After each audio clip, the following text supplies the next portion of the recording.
किसी ने बहुत ही कमाल की बात कही है, जिसके मन का भाव सच्चा होता है, जीवन में हर काम उसका अच्छा होता है। नमस्कार साथियों, मैं रविंदर आज फिर से एक बहुत ही कमाल की वीडियो में आप सभी साथियों का बहुत बहुत स्वागत करता हूं। दोस्तों, आज की जो वीडियो है ये बिल्कुल लाइफ चेंजिंग वाली वीडियो है, क्योंकि आज हमारे साथ में एक ऐसे मेहमान हैं जिनके बारे में अगर मैं बातें करूं तो डायरेक्ट सेलिंग का लॉन्ग टाइम का तजुर्बा है। और मैं बात करूं तो आज वो अपने परिचय की मोहताज नहीं है, लेकिन इस चैनल के लिए आज वो पहली बार हैं। तो आइए ज्यादा समय न लेते हुए जो आज की मेहमान हैं आपसे मुलाकात कराता हूं।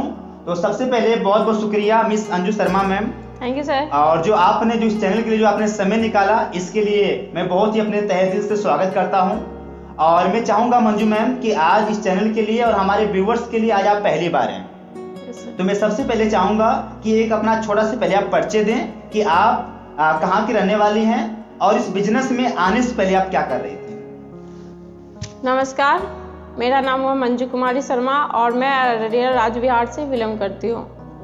Thank you ma'am. बाकी मैं पूछना चाहूंगा आपसे कि इस बिजनेस में आने का मौका आपको किसके माध्यम से मिला था और इस बिजनेस में आने से पहले आप क्या कर रही थी। सर, पहले तो बताना चाहते हैं कि इस बिजनेस में जो भी कोई आए हैं तो किसी रिश्तेदार के माध्यम से आए हैं या फिर किसी अनजान के माध्यम से आने का मौका मिला।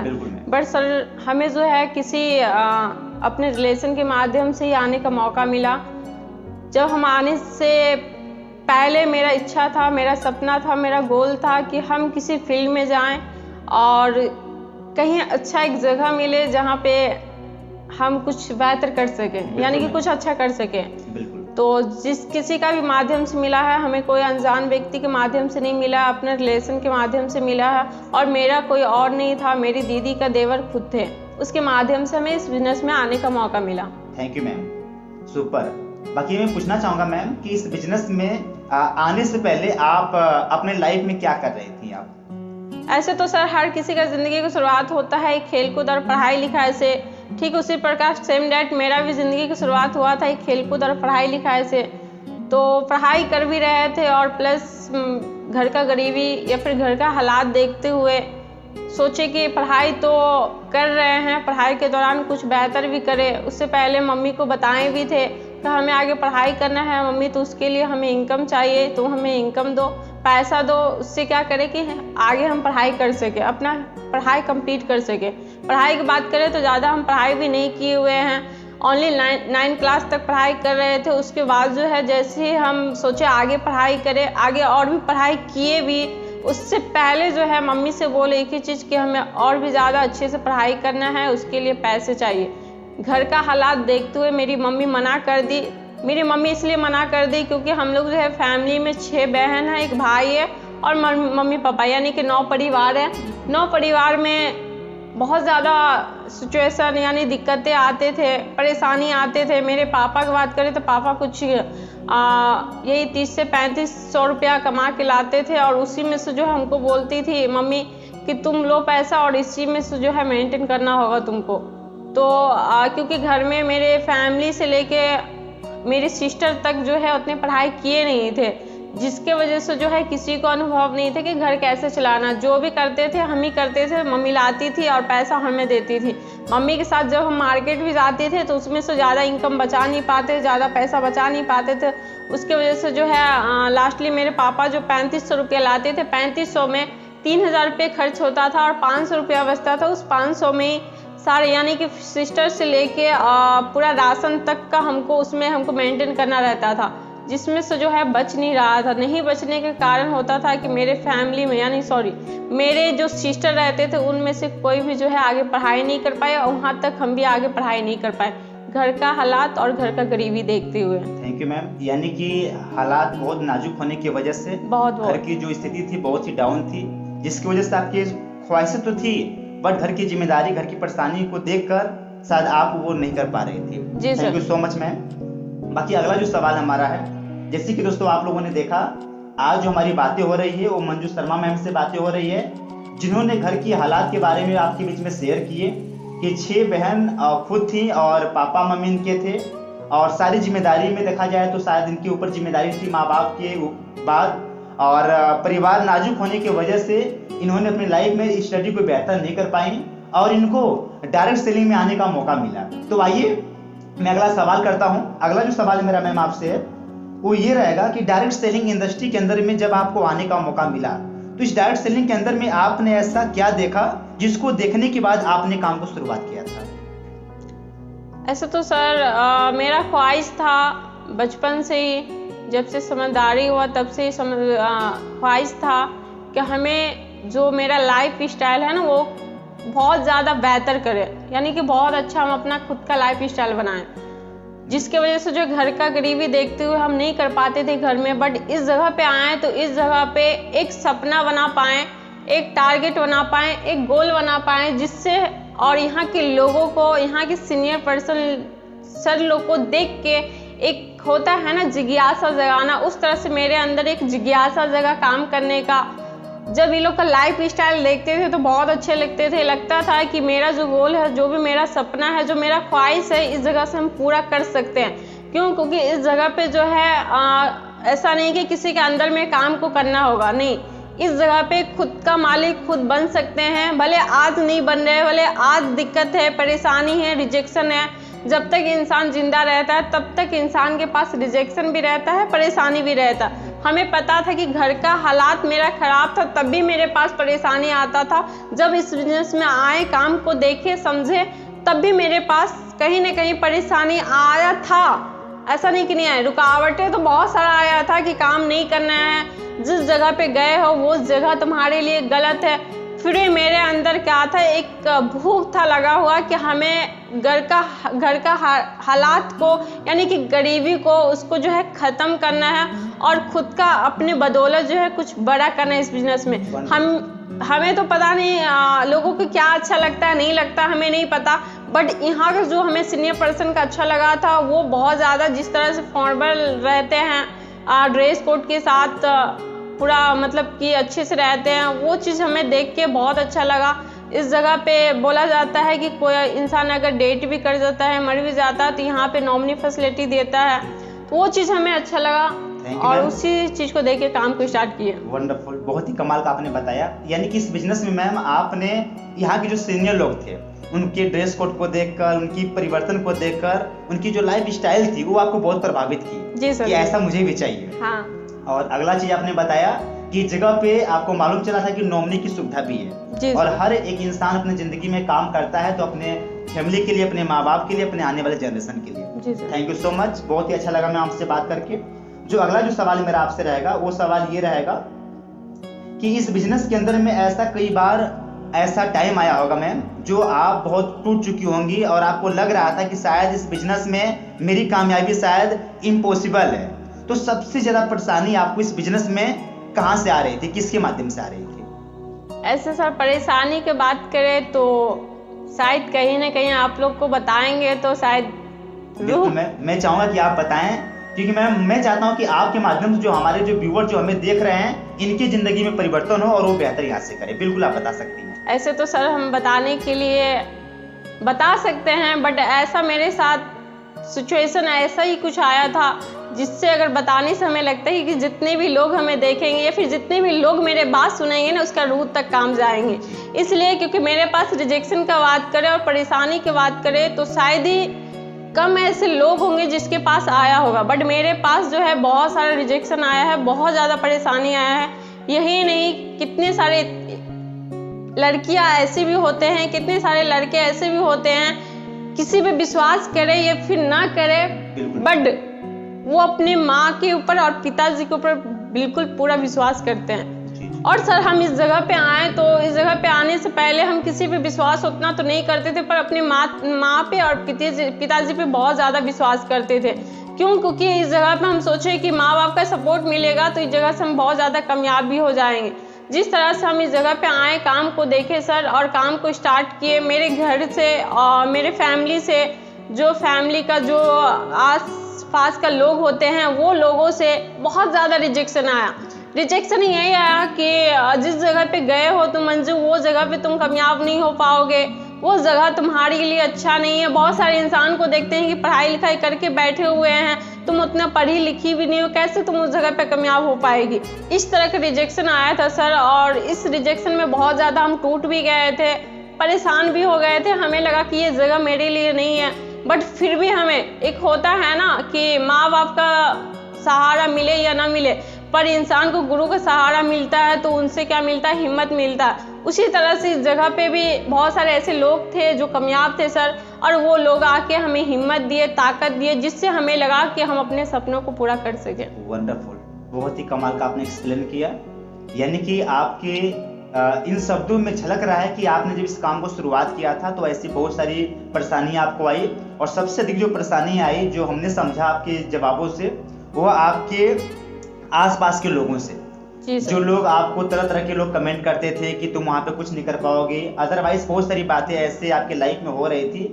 और वैसे भी कहा गया है कि लेडीजों को घर से बाहर निकलना ही समझिए कि उनके लिए बहुत काफी होता है। बहुत ज्यादा मुश्किल था, फिर भी बिल्कुल बहुत शुक्रगुजार हैं आप, जो कि मंजू मैम, कि आपके माँ बाप इस जमाने के भी होकर उनकी जो सोच है वो नई सोच है, और आपको घर से बाहर निकलने के लिए आपको मौका दी, यही आपके लिए बहुत काफी है। जी सर, बहुत ही अच्छा। चलिए आगे चलते हैं, और बहुत सारी डिस्कशन आपसे करना मुझे मैं। जो अगला जो सवाल हमारा रहेगा आपसे, मैं चाहूंगा मंजू मैम कि आज आप इस जगह पे अपनी जर्नी के बारे में आप जरूर बताएं, जिससे कि हमारे बहुत सारे साथी होते हैं, काम को तो शुरुआत कर लेते हैं, कुछ दिन काम को करते भी हैं, पर कुछ परेशानियां, कुछ दिक्कतें आने की वजह से वो बिजनेस को क्विट कर देते हैं। तो मैं आपसे यहाँ पर पूछना चाहूंगा कि जब आप अपने काम को शुरुआत की थी तो आपके लाइफ में वो जर्नी क्या थी, जो शुरुआती का जो समय था, वो सारी चीजें खाने पीने से लेके आप जरूर बताएं हमारे साथियों को। जी सर, बात करें दोस्त मेरे तो खाने और रहने का, तो देखिए हर कोई इंसान, जो इंसान गरीबी को गहराई से देखा है, उसे पता रहता है कि गरीबी क्या होता है। और कहीं न कहीं हम इस जगह पे आए तो हम आने से पहले वो चीज़ को देख चुके थे कि गरीबी सच में क्या होता है, क्योंकि रहने के लिए मेरे पास घर नहीं था और घर भी नहीं था, प्लस खाने की बात करें तो खाना का बहुत ज़्यादा दिक्कत भी होता था। और वही सेम डेट यहाँ पर भी वही रिजेक्शन था मेरे पास कि खाने में भी प्रॉब्लम आता था, रहने में भी प्रॉब्लम आता था, क्योंकि कभी हम सोते नहीं थे नीचे में, बट हमें इस जगह पे मौका मिला था सोने का नीचे। खाने की बात करें तो खाना बहुत ज़्यादा ही मतलब होता है ना, कभी ज़िंदगी में जो इंसान नहीं खाया वो इंसान खाए तो थोड़ा दिक्कत, इन्फेक्शन आने का डर होता है, उस तरह का मेरे पास प्रॉब्लम आया।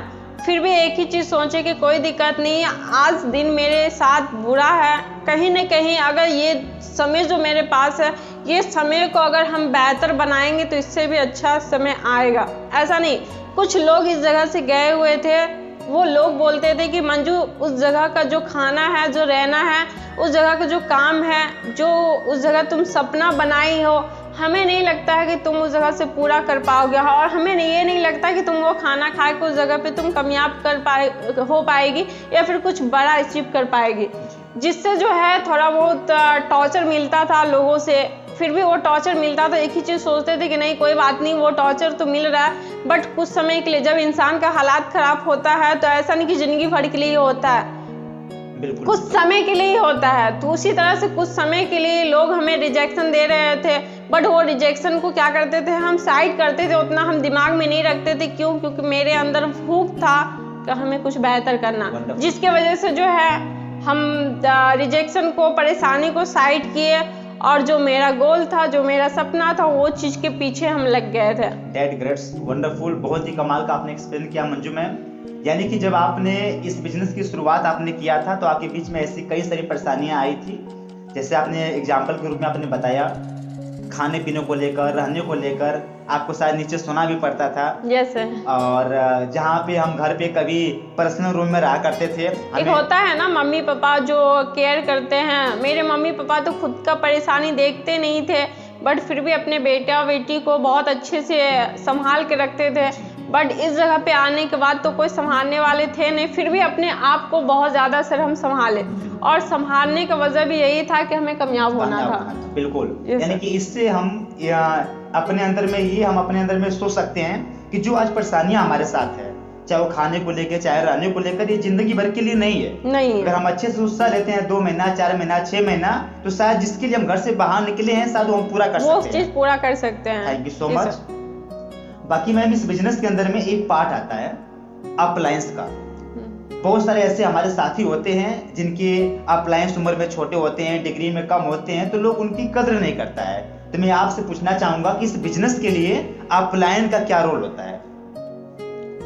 ऐसे तो सर बताना चाहते हैं कि जो पहले अगर इस बिजनेस में कदम रख दिए वो मेरे लिए एक पिताजी का समान है और एक माताजी का समान है। जिस तरह से एक बच्चे स्कूल जाते हैं पढ़ाई करने के लिए, तो बहुत सारे बच्चे कैसे भी होते हैं कि गुरु का क्या करते हैं, उसका मतलब बहुत अच्छे से उसका बात को फॉलो करते हैं, उसका बात को मानते हैं। तो उसी तरह से हम भी इस जगह पे आए थे, तो बहुत सारे मानते भी थे, बहुत सारा नहीं मानते थे। हमें पता था कि हर एक बच्चा जो है गुरु को अच्छा नहीं समझता, शायद ही कुछ बच्चा होते हैं कि गुरु को अच्छा समझ। इसी की वजह से जो मेरे जो अपलायन थे, ऐसा नहीं कि मेरे अपलायन इस जगह पे लाएं तो मेरे अपलायन ही इस जगह पे बनाएंगे, नहीं। हमें खुद पे विश्वास था और कंपनी के ऊपर विश्वास था कि भले अपलायन मेरे साथ दे या फिर ना दे, पर अगर हम बाकी लोग जो कामयाब है, जो कुछ बेहतर किया है, अचीव किया है, अगर उनको देख के और उनके बात को सुन के समझ के अगर चीज़ को करते हैं तो हम बेहतर कर पाएंगे। जिसके वजह से जो है इस जगह पे जितने भी अपलायन थे, यानी कि हमसे छोटा उम्र में या फिर बड़े उम्र में जितने भी अपलायन थे, हर एक अपलायन को बात को सुनते थे, समझते थे और एक ही चीज़ सोचते थे कि आज मेरे अपलायन बता रहे हैं, कुछ भी बता रहे हैं तो मेरे लिए बता रहे हैं, किसी और के लिए नहीं बता रहे हैं। आज वो कामयाब है तो वो भी किसी के बात को सुने होंगे, उसके बाद ही कामयाब है, उसके बाद ही किसी को कुछ बता रहे हैं। अगर हमें कुछ बता रहे हैं तो मेरे फायदे के लिए बता रहे हैं, बल्कि ये नहीं कि वो अपने फायदे के लिए बता रहे हैं। जिससे जो भी अपलायन रहते थे उनके बात को सर हम सुनते थे बहुत अच्छे से और उस पर हम काम भी करते थे। So much wonderful. यानी कि आपने एक लाइन में ही आपने समझा दिया कि अगर इस बिजनेस के अंदर में अगर आपका अप्लायंस अगर एक दिन पहले भी कदम रखे हैं तो आपके माता पिता के समान है। Yes sir. और यहाँ का जो अप्लायंस होता है एक माँ बाप का रोल भी अदा करता है। मुझे नहीं लगता है कि मैम इस बिजनेस में हम भी जब आए थे, आप भी जब शुरुआत की थी, तो हमें लगता है कि माँ बाप के अलावा अगर कोई हमारा कोई केयर किया सबसे ज्यादा तो हमारा अप्लायंस किया है, अप्लायन किया खाने को और लेकर। ये जरूरी नहीं कि जो अप्लायन लाते हैं वही अप्लायन करते हैं, बाकी सब भी जितने भी अप्लायन हैं वो सब भी करते हैं। जिस तरह से माँ पिताजी एक बच्चे को सोने से लेके बैठने तक, बैठने से लेके हर एक चीज का ख्याल रखते हैं, उसी तरह से एक अप्लायन भी अपने बच्चे लोग यानी कि अपने डिस्ट्रीब्यूटर लोग को ख्याल रखते हैं इस जगह पे। Thank you so much. यानी कि एक अपलायन जो है वो कभी अपने डाउनलाइन के बारे में गलत नहीं सोच सकता है, क्योंकि एक माँ बाप को अपने बच्चे की फिक्र होती है, ना कि उसकी कभी बुराई चाहता है। Thank you so much. जो अगला सवाल मैम वो बहुत ही अहम टॉपिक है, वो ये है कि इस बिजनेस में एक पार्ट आता है लिस्ट का। ऐसे बहुत सारे साथी होते हैं, जब लिस्ट की जब बारी आती है बनाने की तो लोग बोलते हैं कि लिस्ट बनाकर क्या होगा, मेरे फोन में तो नंबर है ही है। तो यहाँ पर आप हमारे साथियों को क्या बताना चाहेंगे, क्या देना चाहेंगे मैसेज? वो तो सर यही बताना चाहते हैं कि जिंदगी का कोई गारंटी नहीं है, तो मोबाइल का भी कोई गारंटी नहीं है। बिल्कुल है कि नहीं है? तो हम यही कहना चाहते हैं कि जो भी उसके पास लिस्ट जो अपलाइन बोलते हैं बनाने के लिए, वो बनाना चाहिए, क्योंकि जब जिंदगी का गारंटी नहीं है तो फ़ोन का भी गारंटी नहीं है या फिर कोई भी चीज़ का गारंटी नहीं है। तो जब अपलाइन बोले तो वो बात को सुनना चाहिए। जब हम इस बिजनेस में भी आए थे तो हमें भी अपलाइन बोले थे कि मंजू तुम्हें लिस्ट बनाना है, लिस्ट बनाने से बहुत सारे ऐसे फ़ायदे हैं जिससे जो है तुम इस जगह पे कामयाब हो सकती हो। बात करें तो लिस्ट बनाने के दौरान हम तो घर में बिना बताए हुए आए थे, किसी को बता के आए नहीं थे, तो मेरे पास ज़्यादा लिस्ट नहीं था। फिर भी जितना लिस्ट था उतना हम बनाए दोस्त सर।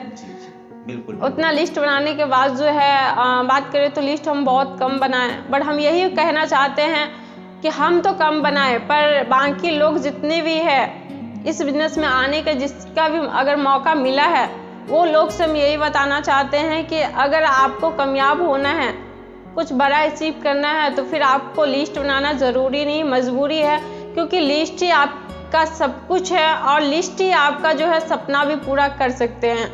अगर लिस्ट बना लेते हैं अपलाइन को बात को सुन के, तो बहुत कुछ कर सकते हैं, कुछ बेहतर भी अच्छा आप अचीव कर सकते हैं। Thank you so much, wonderful. यानी कि जो लिस्ट है इस बिजनेस के लिए बहुत ही इम्पोर्टेंट है। Yes sir. जहाँ की आपने सुना साथियों कि मैम जब इस बिजनेस में आई थी तो उतना कांटेक्ट नहीं था परिवार से, रिलेशन से, लेकिन उसके बावजूद भी इन्होंने लिस्ट को बनाया था। और जो लिस्ट है सेम वही काम करता है जिस प्रकार से एक कंपनी और फैक्ट्री में कच्चा माल उसका होता है। जी जी जी। उसी प्रकार से इस बिजनेस के लिए आपकी जो लिस्ट वो कच्चा माल है, तो आप लिस्ट के ऊपर जरूर ध्यान दें। आपका प्लान जो बताता है, जैसे बताता है वैसे अपने लिस्ट को पूरा करें। बाकी अब मैं चलता हूँ मैम, इस वीडियो के आखिरी पॉइंट में मैं चलता हूँ। मैं पूछना आपसे चाहूँगा और हमारे व्यूअर्स को भी शायद इस जवाब का तलाश है सुनने के लिए। मैं पूछना चाहूँगा कि इस बिजनेस में आने से पहले आपकी हालात जो थी आपने तो शेयर किया हम सभी लोग के बीच में, लेकिन मैं चाहूँगा कि आज इस बिजनेस को आप लॉन्ग टाइम से कर रही हैं, तो आपका जो इस बिजनेस में आने से पहले क्या आपकी हालात थी और आज इस बिजनेस में रहने के बाद, काम करने के बाद आज यहाँ तक आप पहुंची हुई हैं एक अच्छे लेवल्स पे, तो आज आपके घर की हालात क्या है, क्या अचीवमेंट है आपका? सर मेरा पहला पॉइंट तो था कि मेरा घर का हालात बहुत ज़्यादा ख़राब था और उसी हालात को देखते हुए हम काम को स्टार्ट किए थे कि हमें घर का हालात को सही करना है। आज सर हम बहुत काफ़ी दिन से ये काम को कर रहे हैं, डायरेक्ट सेलिंग बिजनेस को, और इसमें से बहुत सारे कुछ ऐसे भी है जो अचीव किए हैं। बट अचीव करने से पहले आपको बताएं भी है कि रिजेक्शन भी आया है, बहुत सारा परेशानी भी आया हुआ है।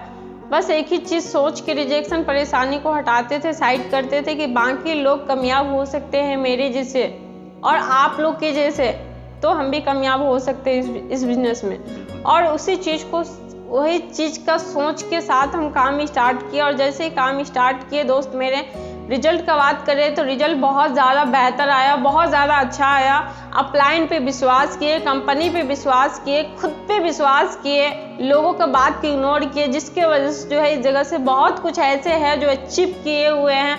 खुद का जो मेरा सपना था कि अपना लाइफ स्टाइल को बेहतर बनाए, वो अपना खुद का लाइफ स्टाइल भी बेहतर बनाए। जो मेरा सपना था कि मेरा कुछ अच्छा घर हो, मेरा लाइफ स्टाइल अच्छा हो, मेरा परिवार अच्छा हो, हम पढ़ाई किए नहीं, कोई दिक्कत नहीं है, मेरे माँ बाप जो है पैसे के चलते नहीं पढ़ाएं, कोई दिक्कत नहीं, पर मेरा ख्वाहिश था, मेरा सपना था कि अपने छोटी सिस्टर लोग को जो है पढ़ाई करवाएं अपने बदौलत। यानी कि वो हर एक चीज़ को पूरा किए। जो मेरा एक ड्रीम था, जो मेरा एक सपना था कि हम आज पैदल चल रहे हैं, कोई दिक्कत नहीं, बट कुछ समय आएगा कि आज हम पैदल नहीं चलेंगे। बट दोस्त मेरे बात करें तो वो सपना को तो हम सजाएं और उसके लिए काम भी किए, बट वो चीज़ को दोस्त मेरे हम अपलाइन को बात को सुन के समझ के और उस पर काम करके दोस्त मेरे वो सपना को भी पूरा किए हैं। और वो सपना कहीं और से नहीं किए हैं, जिस जगह पे आज हम काम कर रहे हैं उसी जगह से हम अपने को सपने को पूरा करके आज हम आप लोग के बीच में बात कर पा रहे हैं। Thank you so much, wonderful. जैसे कि आप सभी लोगों ने सुना कि मैम के पास बहुत सारे जो कि सपने के साथ काम को शुरुआत की थी, हालात बहुत ही इनके नाजुक थे, लेकिन आज इस जगह से इन्होंने कामयाब होकर अपना घर भी ठीक किया, अपने बहन को अच्छे स्कूलों में एडमिशन भी कराए और खुद के भी सपने पूरे किए हुए। अगर मैं बात करूँ मैम के बारे में तो कुछ चीजें मैं भी जानता हूँ। अभी मैम आपका देख रहा हूँ मैं हाल फिलहाल में एक स्कूटी साफ चलती हैं। यस सर, बहुत ही कमाल की स्कूटी। मेरा वही सपना था दोस्त सर कि हम स्कूटी ले और जो आज पैदल चल रहे हैं, जो मेरे परिवार वाले अभी तक नहीं किए हैं, वो चीज़ हम करें, तो वो चीज़ को सर पूरा किए हम। और मैंने आपकी स्कूटी को मैंने चलाया भी, बहुत मजा आ रहा था। तो मैं जानना चाहूँगा कि जो स्कूटी आपने जो लिया है मैम, इस स्कूटी की प्राइस क्या है? सर ऐसे तो प्राइस जो है टोटल जो है 1,30,000 का स्कूटी है, और जो स्कूटी लिए हैं तो कहीं और से नहीं लिए हैं, जिस जगह पे हम काम कर रहे हैं उसी जगह से लिए हैं। और इसमें जो है मेरे जितने भी सारे अपलाइन हैं उस सभी अपलाइन का सपोर्ट था, सहयोग था और आशीर्वाद था सर, जिसके वजह से हम सासाराम जोन में स्कूटी निकाल के आज हम अपने सपने को पूरा कर पाए हैं। थैंक यू सो मच, बहुत मैं इंस्पायर हूँ आपसे मैम, और मैं यकीन दिलाता हूँ कि आज ये जो वीडियो जो आपके बीच में जो हम लोग शूट कर रहे हैं, आज आपकी इस बातों को सुनकर न जाने कितने ऐसी हमारी बहन होंगी, हमारे साथी होंगे जो अपने लाइफ को चेंज करेंगे। और मैं यहाँ पर एक खास बात बता देना चाहूँगा आप लोगों को कि वैसे मैम फेस टू फेस तो बहुत काम करती हैं, बहुत मीटिंग्स, बहुत क्लास लेती हैं। आज इनकी बातों को सुन के ऐसे बहुत सारे लोग हैं जो अपनी लाइफ में बेहतर भी कर रहे हैं, लेकिन चैनल के सामने डिजिटल आज पहली बार बातें कर रही हैं। बहुत बहुत शुक्रिया आपका मैम, जो कभी आप पर्दे के सामने आती नहीं थी, लेकिन फिर भी आपने आज समय निकाला और हमारे साथियों के बीच में आपने बातें किया, तो इतना समय देने के लिए बहुत बहुत थैंक यू आपका। Thank you sir. बाकी हमसे कोई भी जाने या अनजाने में गलती हुआ हो बिल्कुल नहीं मैम, बिल्कुल नहीं, बहुत ही अच्छा लगा। बहुत ही मजा मुझे आया बात कर कर, और मुझे पूरी उम्मीद है कि आपको भी बहुत मजा आया होगा और बहुत कुछ सीख मिली होगी। बाकी मैं फिर मिलूंगा बहुत ही जल्द एक नए वीडियो के साथ। तब तक के लिए आप सभी साथियों को thank you so much, best of luck, thank you.